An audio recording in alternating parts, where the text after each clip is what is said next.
Saudações, pessoal, tudo bem? Sim, estou sumido, estou com essa cara de bundinha de neném aqui. E vamos lá. Um monte de coisa acontecendo na minha vida, não tenho tempo de falar sobre o que está acontecendo porque eu estou vivendo e eu vou falar sobre tudo depois que tudo terminar de acontecer. Pelo menos essa fase inicial que tá punk. E tem muita coisa que eu quero compartilhar com vocês, gente, de verdade. Obrigado por vocês ficarem me mandando mensagens do tipo, cadê os vídeos? Isso me deixa feliz pra caramba. Entre um monte de coisas que eu poderia falar hoje, eu quero ler esse texto com vocês e dar pitaco sobre ele porque foi um texto muito feliz. A bebê tá enjoadinha porque ela tomou 3 vacinas ontem e tem uma perna dela que tá meio rígida, assim, onde pegou a vacina. Então, assim, me perdoem pelo choro porque eu não vou fechar a porta porque eu quero ficar escutando ela. O que acontece é... Obrigado, Rita, por ter me mandado esse artigo, porque se você não tivesse me mandado também eu não teria achado, porque eu não estava procurando, aliás, não tenho procurado nada para ler ultimamente. Mas eu adorei ter lido isso. E veja, durante muito tempo a Venezuela foi usada para campanha política, para exemplo de extremo de pobreza, né, para meter medo nas pessoas, e não sem um mínimo ali de fundamento nesse sentido. Tem vídeo nos primórdios desse canal aqui dizendo por que é que o Brasil não viraria uma Venezuela caso determinado partido ganhasse, porque tem muita coisa envolvida aí no empobrecimento deles, mas a gente não está aqui para falar sobre nada disso. O fato é que a Venezuela, ela constantemente era alvo, era exemplo de desgraça no mundo, e aí agora as coisas lá estão melhorando para alguns, e isso é muito importante que isso se saliente, é para alguns apenas a coisa está melhorando, mas eu acho que já é um começo. Então, como a gente carece de boas notícias, eu acho que quando a gente tem que espalhar e entender por que está bom, entender por que está melhorando, para ver se a gente consegue reproduzir isso na nossa vida e manter isso e atrair cada vez o melhor, porque na verdade o que está acontecendo lá é uma pequena mudança no Patch Notes. E se você joga BDO, se você não joga BDO, você meio que se lascou, porque eu vou usar o BDO para explicar isso daqui para quem realmente não manja do assunto, né? Eu vou tentar fazer o melhor que eu posso. E uma pequena mudança no patch, na regra das coisas, está fazendo com que a vida lá se transforme completamente. Antes da gente começar a ler, eu preciso de dar 2 alertas para vocês. Primeiro, como eu faço em toda leitura com pitaco, na grande maioria delas, isso daqui não é especialista falando sobre o assunto. Isso daqui é tipo a impressão minha, baseada na minha bagagem, na minha vivência. Então tome cuidado em não aceitar tudo que eu falo gratuitamente e sair reproduzindo tudo que eu falo, porque você corre um grande risco de sair por aí falando um monte de besteiras. Me corrija naquilo que você acha que eu estou errado, porque eu também quero melhorar a minha forma de ver as coisas. Um outro aviso é que o New York Times, ele também tem o viés dele, ele também tem a sua maneira de interpretar a realidade, porque ele tem os interesses e a visão dele, ele atende a determinado público no mundo. Então, tanto eu quanto o New York Times, a gente pode estar vendo aí coisas com as quais você não concorde totalmente, então faça valer a sua interpretação do mundo, desde que ela não seja tão alienada assim, ao ponto de não fazer o menor sentido, mas permita-se pensar e permita-se ter as suas impressões a partir da sua observação. Beleza? Não tenho como fim defender nada no Brasil. Se você acha que eu estou lendo tudo isso aqui para falar mal de algum partido brasileiro e para enaltecer algum outro partido brasileiro, é porque você realmente está viajando, porque aqui estamos falando da Venezuela. Então eu falei que ia ser 2 e eu dei 3 avisos. Então vamos começar. Quarto aviso, e isso também em toda a leitura com pitaco eu falo, eu vou manter a essência. Como esse daqui é um texto escrito com palavras complexas, o New York Times ele tem um jeito cansativo dele de escrever para quem é noob ainda no inglês. Eu vou fazer uma leitura fluida, com as minhas palavras, então não critique aí determinada, principalmente se mudar muito o significado de uma palavra, eu estou tentando manter a essência aí. Tá? Só me critique se eu realmente dizer coisas que não estão escritas aqui no texto em essência. Então vamos lá, a capital da Venezuela está bombando. Será que esse é o final da revolução? Sanções americanas que visavam tirar o presidente Maduro do poder forçaram mudanças que diminuíram tensões e melhoraram a vida para alguns. Esse para alguns aqui é extremamente importante. Não saia achando que a vida na Venezuela está boa para todo mundo, porque não está. Outros, eles veem mais ainda e desigualdade no país, que cada vez mais se afasta dos ideais revolucionários deles. Então, assim, é bom ou é ruim o que está acontecendo? Você aí tem que me dizer. Caracas, mano, caraca, Venezuela. Que engraçado que eu sou. O que esse cara tá fazendo aqui, ele tá tentando desenhar para você um cenário daquilo que tá acontecendo. Então, assim, balançando aí uns drinks pro DJ, dando umas bicadas aí nos coquetéis, numa festa, num terraço aberto na base de uma montanha. Uma festa privada de adolescentes que estão aí com sapatos da Prada, que estão com bolsas da Chanel, ostentando aí um monte, né, uma riqueza muito grande. Eles olham para baixo e veem o vale onde está a capital da cidade, numa cidade bem plana, assim. E o que eles veem? Eles veem um monte de favela, um monte de comunidades ali espalhadas ao longo desse vale. E aí ele deixa claro, nas regiões mais pobres da cidade, os residentes, os moradores, eles ainda continuam passando uns perrengues desgraçados para conseguir água e comida. Então eles estão sofrendo com a escassez de água e com desnutrição. Bom, e ele continua dizendo que a Venezuela está ruindo, carecendo ainda dos serviços mais básicos como eletricidade e polícia. Porém, aqui e ali, né, você vê, no meio de tanta pobreza, no meio de tanta favela, você vê respingando aqui uns pontos mais ricos. E esses pontos mais ricos que respingam a pobreza toda, que é o vale, onde está a cidade da capital, eles estão bombando com uma economia, eles estão passando por um desenvolvimento econômico assustador que está acontecendo recentemente. Então, os shoppings que estavam vazios até pouco tempo, agora eles estão bombando. SUVs, né, carro de rica com Y, estão começando a aparecer aí na cidade. Novos restaurantes e bares, eles estão aparecendo toda semana nas partes mais ricas da cidade, e essas mesas desses bares estão cheias de homens de negócio de estrangeiros e locais assim chiquitosos e gente do governo, funcionários públicos, etc. Por que tudo isso está acontecendo? Bom, na festa, o cara da festa na montanha lá, ele fala o seguinte: as pessoas estão cansadas de simplesmente sobreviver, elas querem gastar, elas querem viver. Bom, mas e aí, né? Como que elas querem gastar se não tinha nem dinheiro para comprar pão? O que está acontecendo lá na Venezuela? Quase que da noite para o dia, o presidente, o líder autoritário, Maduro, ele tornou isso possível para alguns. Quase que da noite por dia, Maduro permitiu que isso fosse possível para alguns. O que ele fez? Bom, com essa economia que descarrilhou aí por anos por conta de mau gerenciamento e corrupção, levando que foi levada aí à beira do colapso por sanções americanas, o Maduro ele foi forçado a diminuir as restrições econômicas que davam essa cara socialista ao governo dele. E que deram a base que ele precisava para a legitimidade política do governo dele. Então, basicamente é isso. À beira do colapso, ele teve que fazer algumas mudanças, e essas mudanças estão sendo boas para algumas pessoas. Essas mudanças ajudaram a transformar a Venezuela de forma que poucos em Washington ou em Caracas tinham previsto, mas que se assemelha, de certa forma, ao que já aconteceu na Cuba, na Nicarágua, e aconteceu com países comunistas que afrouxaram as suas políticas e que permitiram aí que o investimento estrangeiro... e que permitiram algum investimento privado quando vistos aí à beira do colapso. Então, eu não vou me adiantar aqui para explicar o que está acontecendo, porque senão eu vou dar spoiler do que tem no texto, então eu vou tentar me manter o que está no texto. Depois de anos nacionalizando, ou seja, estatizando negócios, determinando a taxa de câmbio e definindo o preço básico de bens e produtos, essas medidas que contribuíram para a escassez crônica, o Maduro parece ter feito as pazes com o setor privado e deixou ele afrouxado. Enquanto a economia, em linhas gerais, ela continua contraindo, essas regulações que estão caindo cada vez mais encorajaram as companhias que estão a serviço da riqueza e da exportação a investirem novamente.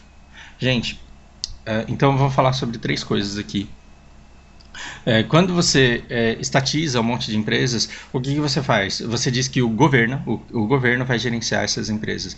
E geralmente os gerentes escolhidos pelo governo são aqueles indicados porque têm favores, porque têm rabo amarrado, porque ajudaram na campanha. Então não necessariamente esses caras são aqueles que têm mais maestria para gerirem uma empresa tão grande assim. Então a tendência, não estou dizendo que uma estatal não possa dar lucro, mas é que a tendência é que quanto mais estatais você tenha, menos controle você tenha sobre a administração sobre todas elas. Não estou falando sobre o Brasil, eu estou falando sobre conceitos, tá? Então, não venha dizer que eu estou defendendo determinado partido, mas quanto mais, de acordo com a minha visão, quanto mais empresas estatais você tem, mais risco você corre de ter prejuízo em todas elas, porque você não está conseguindo manter uma gestão, uma administração decente em todas elas, porque as pessoas que foram nomeadas, elas têm rabo amarrado com os partidos. Ok? Então, financio sua campanha, depois você me dá aí a administração da TIM ou da Vivo estatizada. E aí, quando eu chego lá, não manjo porra nenhuma de telecomunicações, eu faço com que todas elas deem prejuízo, e aí o negócio dando prejuízo, ele se torna insustentável, chega uma hora que não tem mais internet no país. É isso que queremos, né? Então, esse negócio de estatizar negócios é perigosíssimo. Outra coisa que é complicado é quando você determina a taxa de câmbio. Quando você fixa a taxa de câmbio falando, olha, o dólar não pode passar de R$3, você também causa um sério problema, porque você faz com que a ordem da oferta e da procura deixe de agir sobre o câmbio.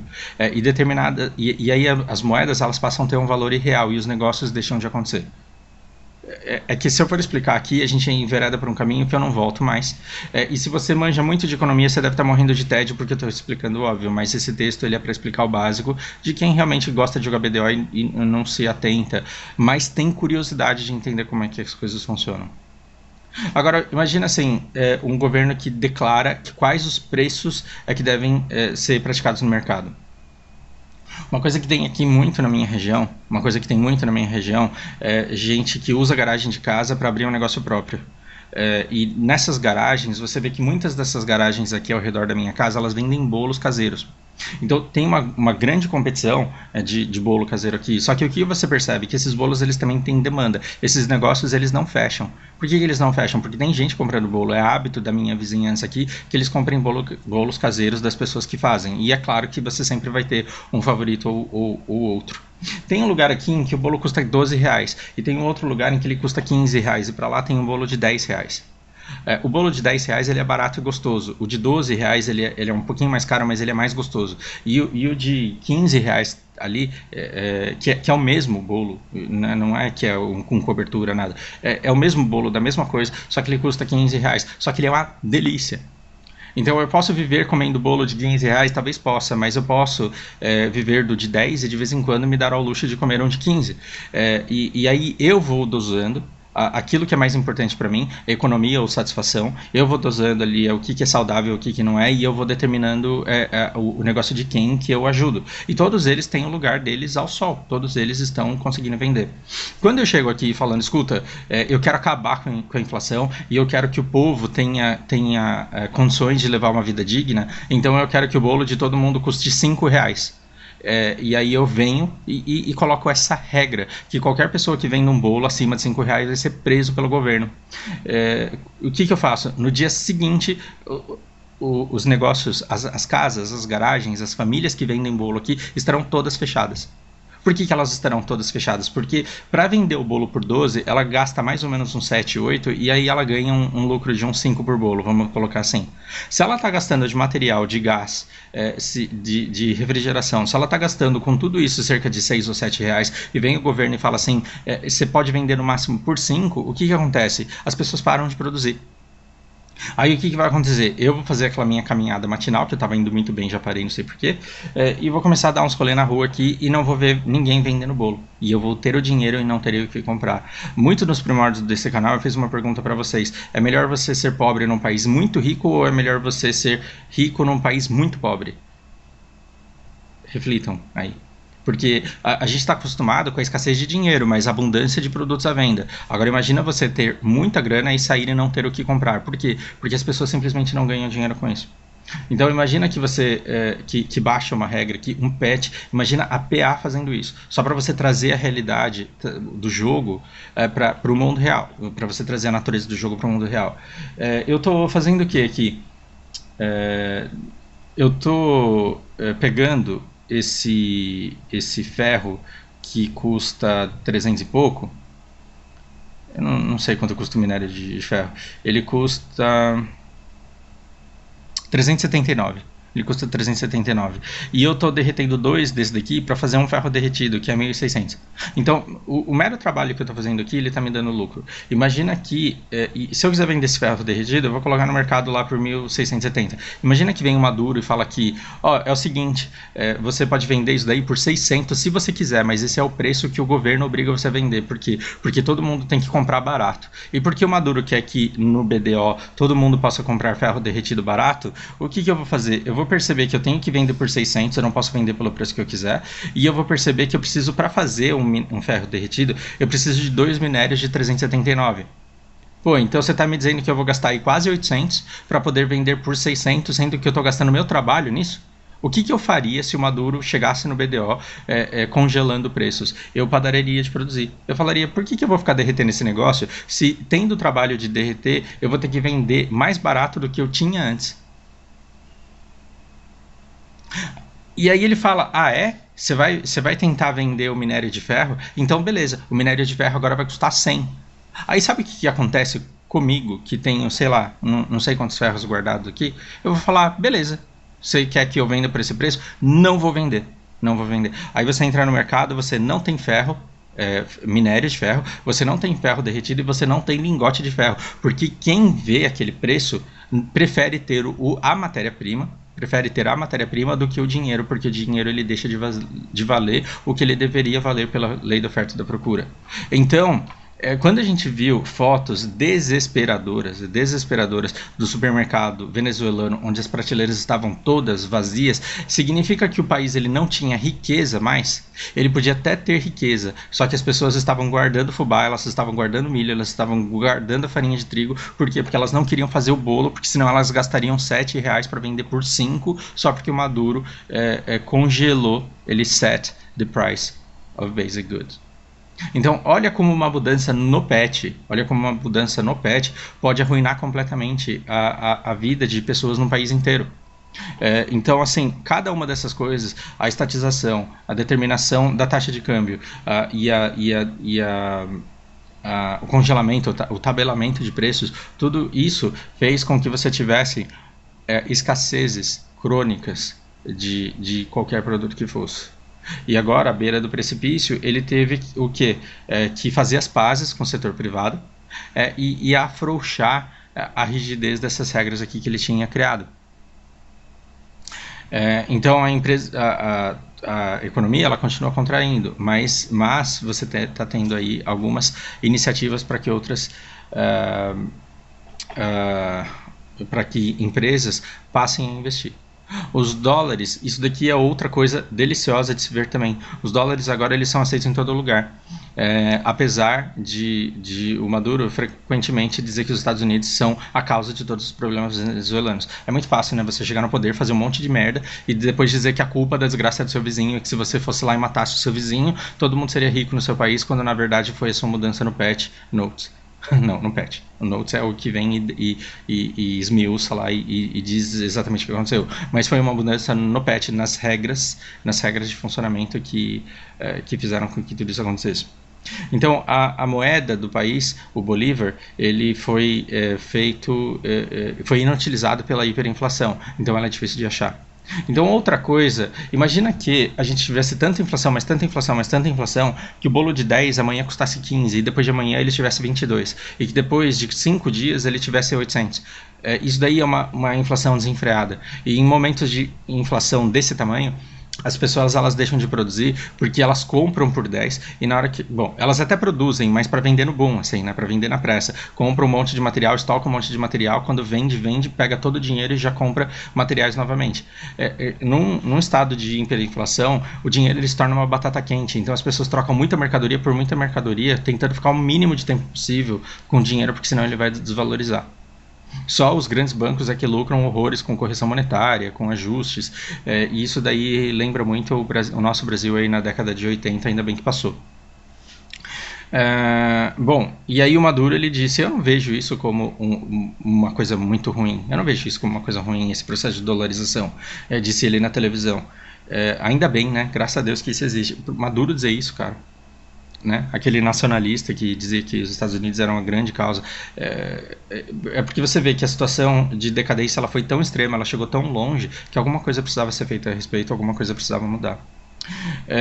Então, assim, ver as prateleiras nos supermercados cheias novamente ajudou também a aliviar a tensão na capital, onde a raiva, o ódio, devido à falta de necessidades básicas, deu combustível a tantos protestos massivos aí da população. Sobre essa nova economia, os apoiadores do Maduro entre a elite ali, venezuelana estão vivendo.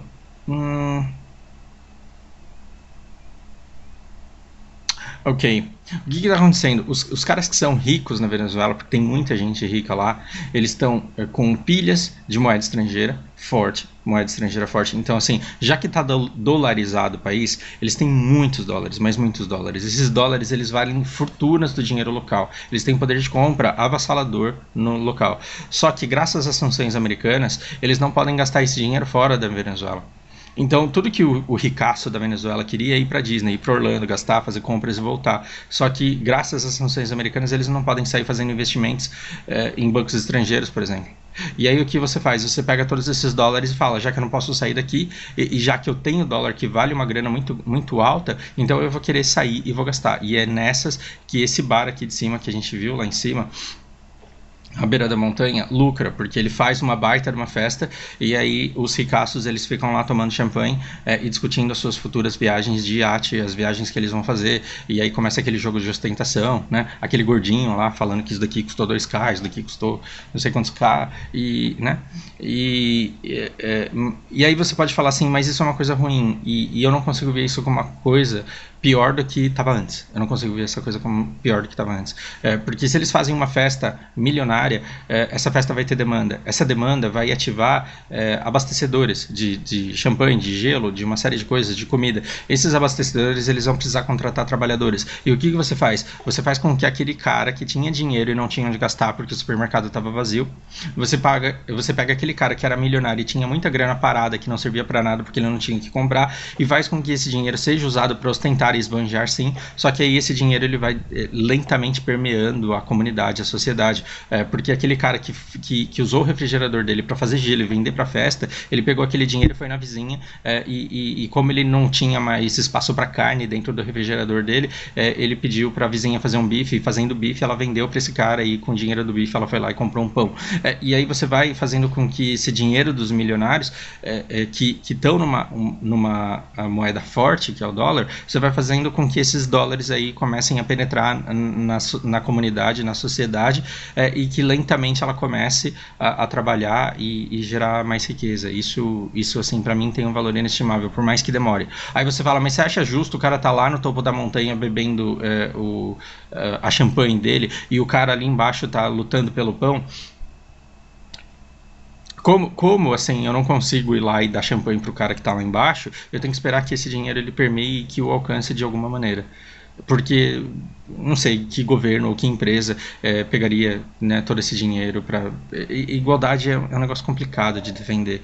Você tem que defender a possibilidade de geração de riquezas por parte de todos. Isso daqui é o que eu vivo defendendo e tomara que não esteja muito errado, porque de tanto repetir isso, algumas pessoas começaram a achar que eu estou certo nisso. Me dá até um pouco de medo. Essa transformação também trouxe um pouco de alívio para milhões de venezuelanos que têm as suas famílias fora e parabéns, e que não podem receive, e que agora podem receber e gastar as remessas de dólares feitas por esses familiares e também podem importar comida, coisa que não dava antes. Só que esse boom ele também teve um preço, ele veio com um preço muito alto. Essa nova economia livre, ela exclui metade dos venezuelanos que não têm acesso a dólares. Ou seja, não é um paraíso, a Venezuela não virou um paraíso da noite para o dia. Se por um lado você tem muitos milionários que estão fazendo um monte de festas em iates, por outro lado você tem gente que não tem acesso aos dólares e que ainda está com aquele bolívar que não vale nada, e isso está aumentando ainda mais a desigualdade. Ainda assim, eu prefiro que o inimigo não seja a desigualdade sem a miséria. E sem a miséria. Então, dos males do capitalismo ali, que é a desigualdade exacerbada. Tá, aí parece que então ele está indo contra os ideais que foram deixados de legado pelo Hugo Chávez aqui. Então você vê, muito provavelmente esse bar ele estava num pub aqui, muito provavelmente essa foto ela foi tirada do pub. Né? Então você olha para o vale, onde está a capital de Caracas, e você vê muita pobreza, mas aqui e ali você vê um centro que está vibrando ali, que está rico e se desenvolvendo, e tomara que muita festa aconteça, que muito consumo aconteça, que muito dinheiro seja gasto por aquelas famílias que estão com fortunas no banco há muito tempo, e tomara que esse livre mercado ele lentamente possa permear a sociedade.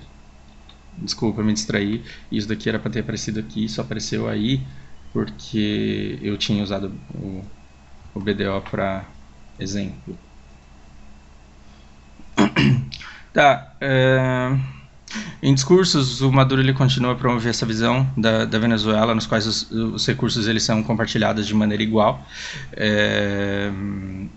Só que o gap entre a retórica e a realidade é maior do que nunca. O vão, o abismo entre a retórica e a realidade vale mais do que nunca. É como se... Gente, para vocês entenderem esse negócio da diferença de retórica e de realidade, eu vou fazer o seguinte: imagine que tá tendo eleições no BDO para ver quem que vai ser o presidente do Black Desert, o jogador presidente do Black Desert. E aí eu vou lá e me candidato. Só que aí o Ryux também vai lá e se candidata, e vai um monte de líder de guild aí e vai se candidatar. E o que a gente quer? A gente quer voto, para ganhar a eleição. E aí eu percebo que tem gente que tem eu olho pro perfil, como cada voto vale um voto, eu traço um perfil do jogador médio de BDO. A média do jogador de BDO é tipo um sem vida que nem eu, né? A média do BDO é uma laca, por exemplo. Não, a média do BDO é um cara que tem 1-2 horas para jogar. E esse cara que joga 1-2 horas e que não tem pacote econômico e que não tem cama silva e que não tem um monte de coisa, esse cara ele gosta de mim e do Malaca, e esse cara odeia. Esse cara tem nojo de mim e do Malaca. E o que ele quer? Ele quer eventos que deem a ele mais dinheiro para ele conseguir enchantar os itens mais rápido, porque ele quer ir pro PVP, e ele nunca consegue full test porque ele não tem dinheiro para jogar. O que eu vou fazer na minha campanha? Eu vou falar: aí, pessoal, eu sou um cara que defende a igualdade, e já que eu defendo a igualdade, eu vou pegar toda a riqueza do BDO, eu vou pegar todo o silver do BDO inteiro e vou dividir em partes iguais. Eu vou dividir pelo número de jogadores no servidor, e cada jogador vai receber uma parte justa e todo mundo vai ter a mesma coisa. Isso vai deixar um monte de gente sem noção. Precisa ser sem noção, em primeiro lugar. A pessoa sem noção que escuta isso, ela vai falar: pô, vou votar nesse cara. Porque aí tudo que esses caras ficaram grindando a vida inteira, uma parte correspondente, né, proporcional, vai ser minha. Então eu quero. E esses caras votam em mim. Só que dá pra fazer isso? Não dá pra fazer isso. Eu menti pra todo mundo. E eu menti pra todo mundo prometendo uma coisa que eu não posso entregar. E é uma coisa que, se eu entregasse, eu destruiria o servidor. Porque se a partir de hoje todo mundo que grindar vai ter que dividir de maneira igual tudo aquilo que está sendo gerado, quem é que ia grindar amanhã?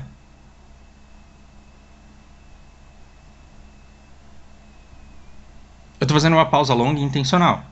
Se tudo que você está conseguindo de item, de recurso, de silver, se tudo que você produz, você vai ter que dividir em iguais partes amanhã, e todo mundo vai receber obrigatoriamente uma parte correspondente da riqueza que está sendo gerada no servidor, você jogaria? E foi isso que aconteceu na economia da Venezuela. As pessoas pararam de jogar. As pessoas pararam de jogar porque você só tinha empresas estatais e todo mundo pobre vivendo de subsídio igual. Então por que é que você vai produzir alguma coisa? Tudo bem? Então, a luta pela sobrevivência, a condição extrema onde eles chegaram, fizeram que o governo ele tivesse que se tornar pragmático. Pragmático é assim, ele tem que solucionar problema. Ele tem que solucionar um problema que é real ali. Então, ele teve que se tornar pragmático. Onde somente a narrativa ainda é socialista. Quantos partidos Quantos partidos no Brasil vocês conhecem em que somente a narrativa é socialista? Não citem nomes de partido, mas quantos partidos vocês conhecem em que somente a narrativa é socialista? Porque você fica falando igualdade, igualdade, igualdade, igualdade, aí tem os caras que são chique e que defendem a mesma coisa, igualité, igualité, igualité. Né? Porque se o cara ele fala chique desse jeito, ele deve saber o que ele está falando. Só que na prática a coisa não é fácil desse jeito. Na prática a coisa não é fácil. Mas aí o que você faz? Você faz esse discurso porque agrada todo mundo. Agrada todo mundo eu falar, eu vou taxar os mais ricos, eu vou dividir essas fortunas aí, eu vou pegar esse BNDES aí, eu vou pegar dinheiro e vou dar pro povo. Agrada esse discurso.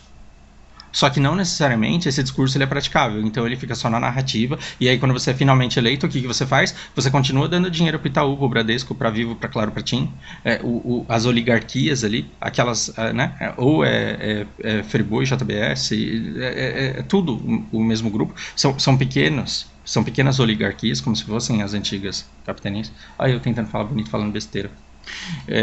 Não sei se você entende o que eu quero chegar, mas o discurso aí é muito distante. O Maduro ele tem um discurso completamente discrepante das práticas dele. Aí, no fim das contas, o que vale mais? O discurso ou a prática?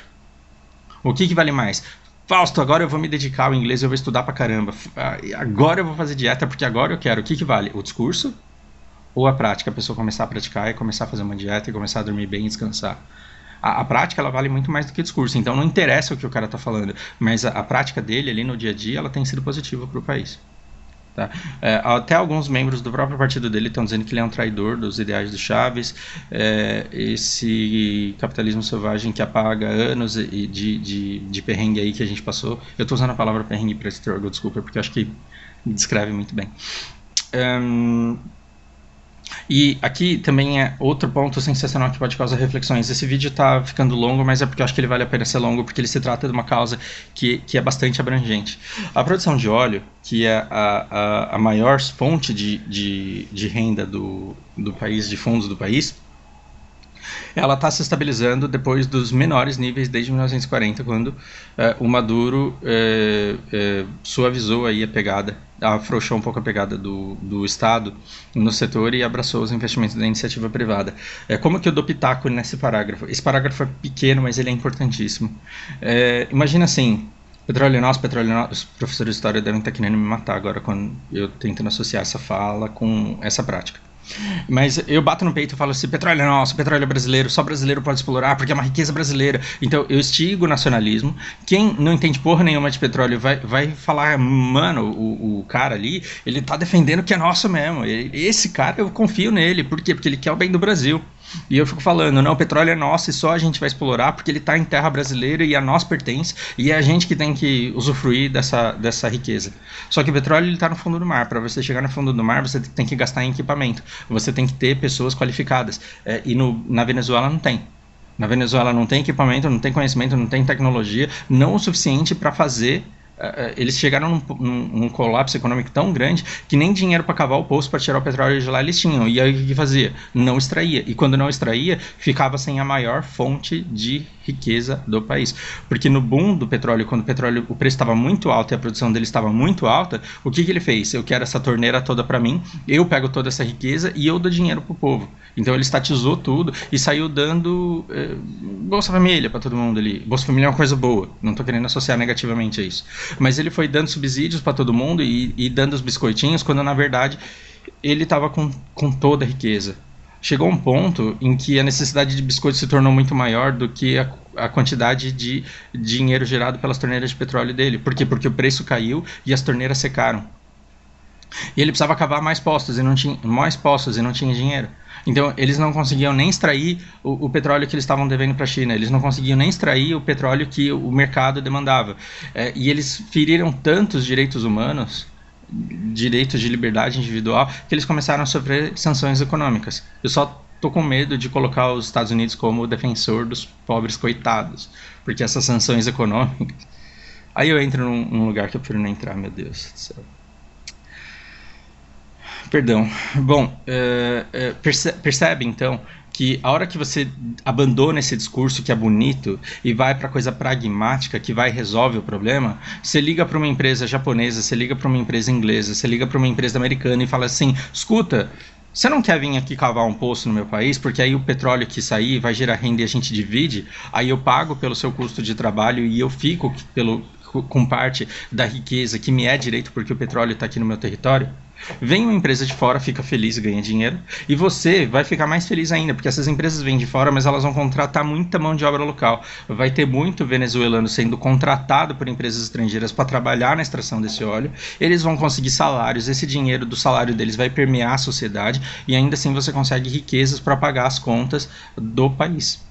Só tem coisa boa acontecendo. Então tome muito cuidado quando você veste a camisa de um cara que te convenceu que você tem que lutar contra a extração de minérios na mina Caraíba. Por quê? Porque a empresa que extrai de lá ela é estrangeira. Né? Porque alguém pode falar assim, olha, tá vendo lá no Pará, estão extraindo um monte de minério, e esse minério é nosso, e quem está extraindo é uma empresa estrangeira, vamos tacar fogo neles, por quê? Porque o minério é nosso. Aí ele fala, tá bom, vai lá extrair o cobre você, aí te dá uma picareta na mão, você vai conseguir chegar lá a centenas de metros de profundidade e ter a técnica e o conhecimento necessário para que você extraia essa riqueza e consiga vender no mercado mundial?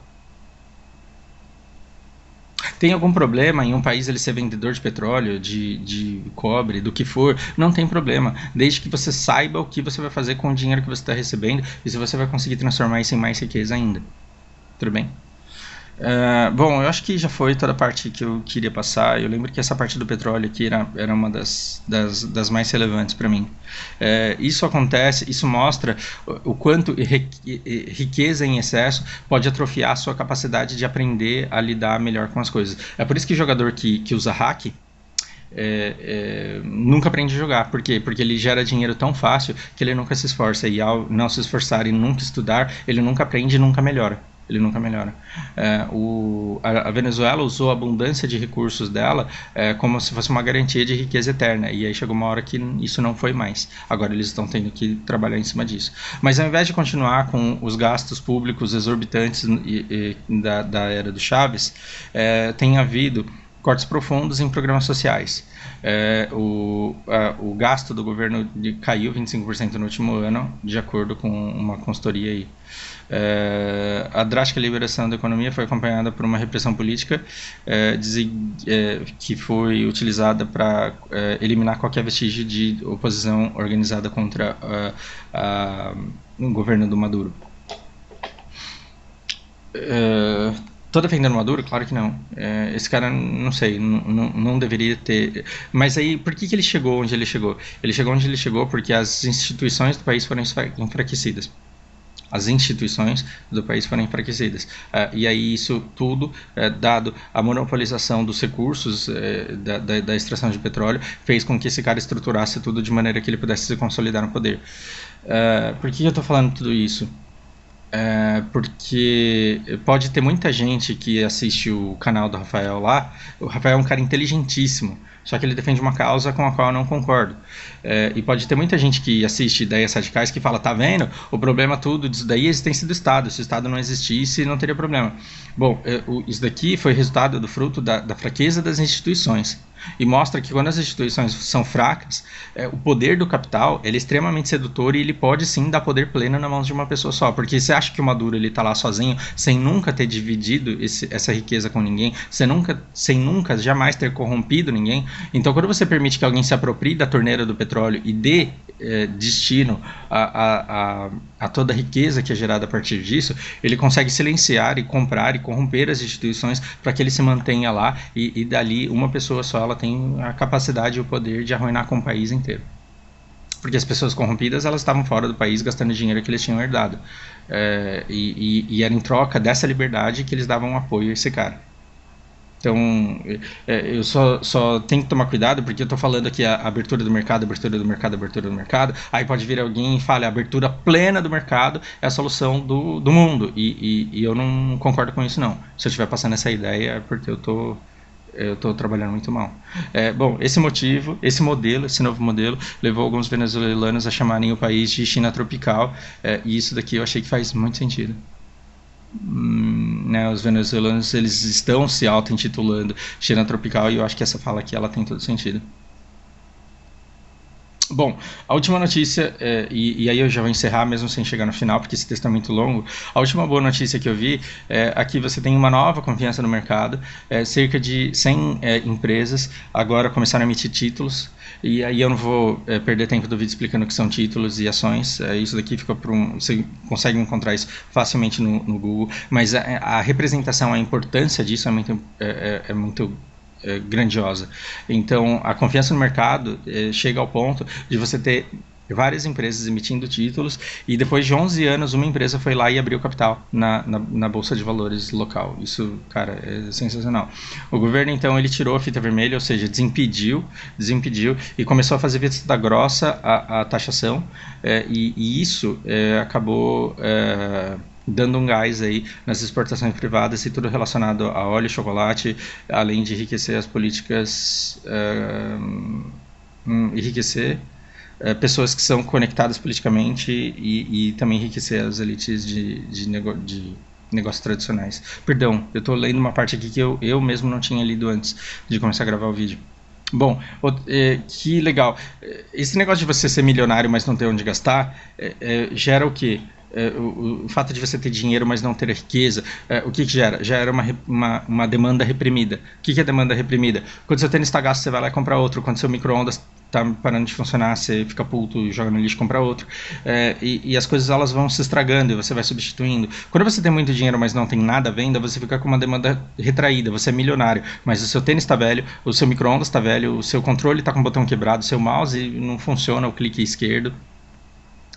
E aí, quando de repente o mercado, as prateleiras se enchem e a economia começa a desenvolver, essa demanda reprimida faz com que você vá para o mercado e saia comprando tudo. E o mero fato de você encontrar para vender já é justificativa para você comprar. Isso fez com que um mero festival musical feito ali em Caracas pudesse cobrar $70 a entrada. E $70, para vocês terem uma ideia do tamanho disso, equivale a 14 meses de salário mínimo na Venezuela. Cara, 14 mil reais para você entrar num show. Ou seja, tem muita gente com muita grana sem absolutamente nada para comprar. E teve um cara que falou um negócio aqui que eu achei espetacular também. Ele falou